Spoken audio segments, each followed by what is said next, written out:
अगर शक्ति नहीं है तो सर्वेंट ही रहोगे। इसी सर्वेंट को प्री मॉडर्न इंडिया में शूद्र कहा जाता था। आज क्या वर्ण सिस्टम नहीं है? बिल्कुल है, आज भी वर्ण सिस्टम है और वर्ण सिस्टम पूरी दुनिया में रहेगा, क्योंकि तीन शक्तियां होती हैं।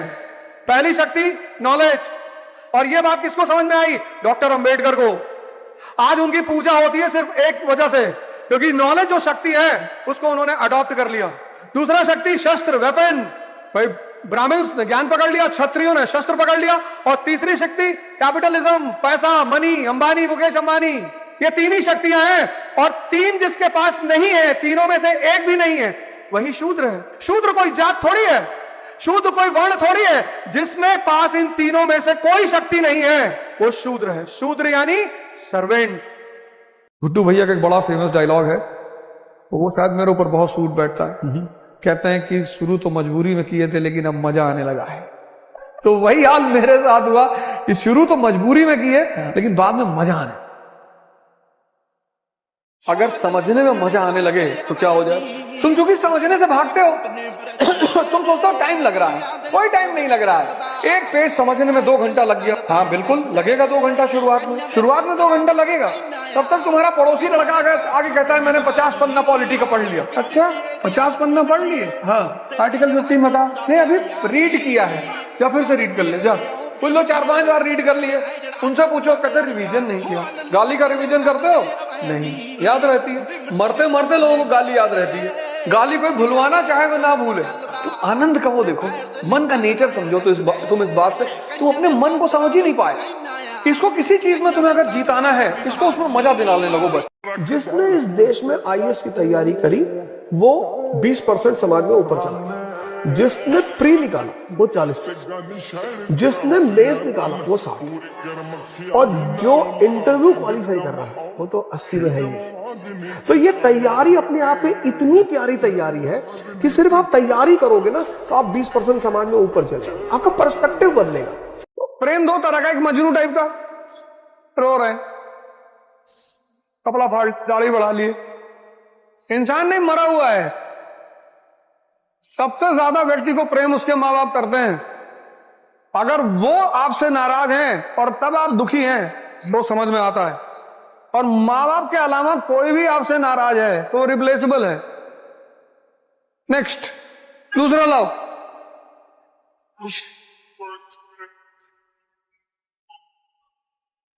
अपने जो तुम्हारा एक स्वाभिमान है ना, उसको हमेशा अपने साथ लेके चला करो। कोई तुमसे नहीं बात कर रहा, तुम्हारा रिश्तेदार है, डीजीपी है, नहीं बात कर, तुम भी मत बात करो।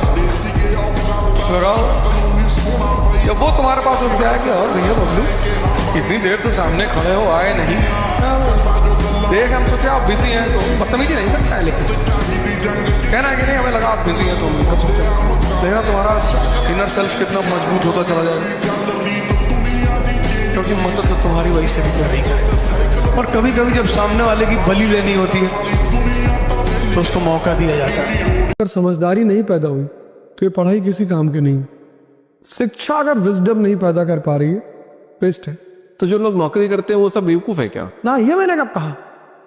मैंने भी तो नौकरी की है। प्रिटेंड हो रहा है ऐसा, मतलब कि भैया नहीं आपको एंटरप्रेन्योर बनना चाहिए, आपको यही करना चाहिए। नहीं ऐसा नहीं है, मैंने भी नौकरी की। मैंने आखिर 20 साल जीवन में नौकरी की, कई इंस्टीट्यूटों में पढ़ा है, वो तो नौकरी ही था ना। लेकिन मैं आगे निरंतर ऑप्शन देखता रहा, मैं कहीं स्टेबल नहीं हूं। तो जम के कमाओ 3-4 लाख करोड़ रुपया, खूब पैसा कमाओ। तो जितना पैसा कमाओगे उतना संसार तुम्हारे पास आएगा। हर दूसरे दिन तुम शादी करोगे।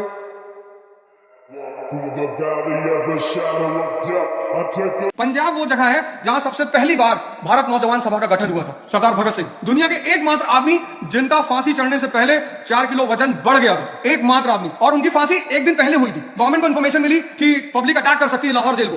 There was all opportunity for Sardar Bhagat Singh कि वो चाहते तो इंडिया छोड़ के चले जाते, लेकिन उन्होंने कहा नहीं, मैं नहीं चाहता कि इतिहास मुझे कभी भागने वाले के रूप में देखे, मुझे नहीं जाना कहीं। तो 24 के बजाय 23 मार्च को उनको फांसी हुई। और जब 4 बजे उनके पास पहुंचे लोग, तो वो नहा धो के एकदम तैयार और किताब पढ़ रहे थे। अगर मैं आपसे पूछूं कि आपने रिसेंटली कौन सी किताब पढ़ी, तो शायद ही आप में से कोई हाथ उठा पाएगा। किताब पढ़ रहे थे, किताब 4:15 पे वो आदमी रेडी किताब पढ़ रहे थे। और जब बारकर ने उनसे पूछा, jailer of Lahore, what is your last wish, तो बोले 15 पेज बचे हुए, पढ़ यूथ को ऐसा होना चाहिए, ये होता है यूथ। और ब्रिटिश गवर्नमेंट को जो लास्ट लेटर उन्होंने लिखा उसमें लिखा कि मेरे जाने के बाद इस देश में इतने भगत सिंह पैदा हो जाएंगे कि तुम संभाल नहीं पाओगे। और 1942 में वही हुआ, क्विट इंडिया मूवमेंट। तुम शादी में गए, तुमसे कोई पानी नहीं पूछ रहा, दुखी हो तुम, तुम्हें खुशी होना चाहिए कि तुम्हारी कोई औकात ही नहीं, कोई क्यों पूछे? तो क्यों पूछो तुमसे? उस घटना ने तुमको मैसेज दिया ना, भाई साहब होटल चले जाएगा, तुम्हें कोई देखेगा ही नहीं, एक कप चाय पी लो 250 रुपए की। हाँ एम्बियंस अच्छा होता, और अच्छा होता। सब तो लोग बैठे हुए, कोई 10,000 करोड़ की बात कर रहा है, 15,000 करोड़ की बात कर रहा है। 250 रुपए में तुम कितना ऊर्जा लेकर चले आए।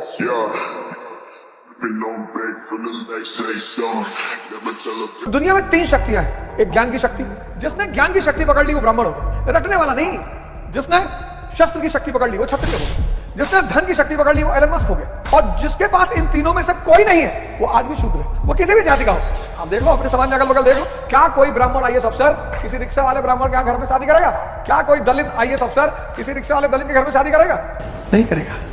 इसलिए तुम कोशिश करो कि 3 में से एक कम से कम शक्ति तुम्हारे पास हो। अगर तीनों हो जाए तो तुम भगवान कृष्ण हो गए।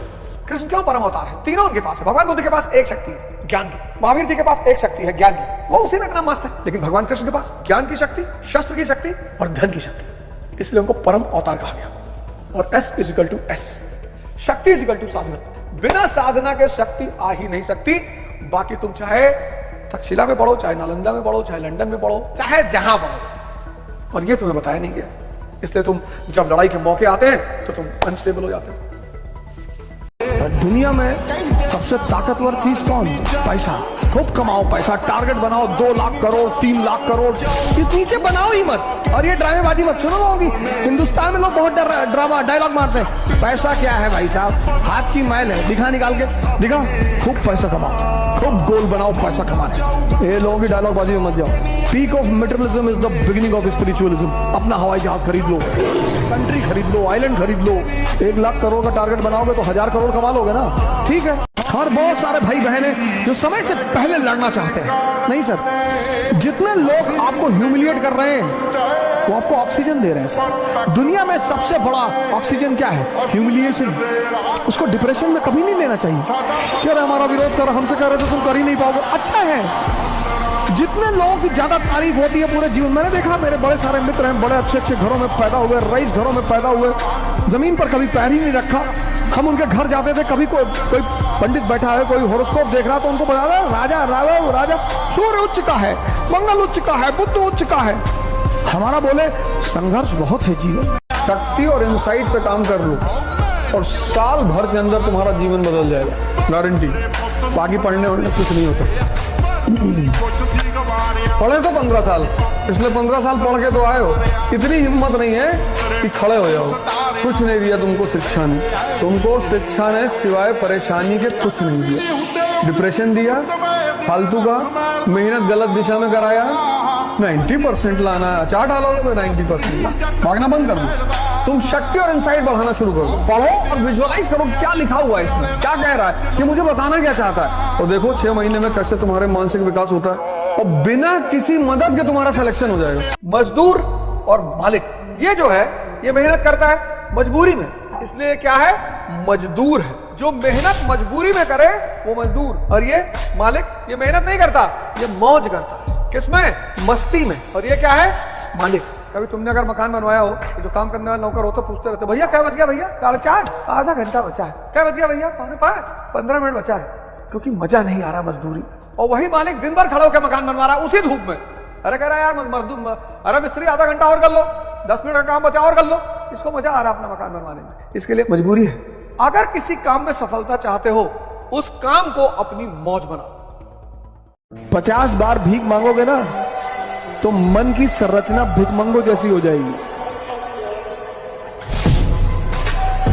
अगर राजा बनना चाहते हो तो राजा का भाव भी रखो। जिंदगी में नशे को मत छोड़ना कभी, पर शराब का सबसे घटिया है, ये याद रखना। अगर तुम्हारे पास नशा नहीं है ना तो तुम एरिस्टोक्रेसी का हिस्सा नहीं हो। आम आदमी में क्या नशा ही तो नहीं है। कह रहे भैया जय विद राखे राम। राम कौन होता है रखने वाले? अपने आप को तो रख ही नहीं पाया, बीवी उठा ले गया रावण।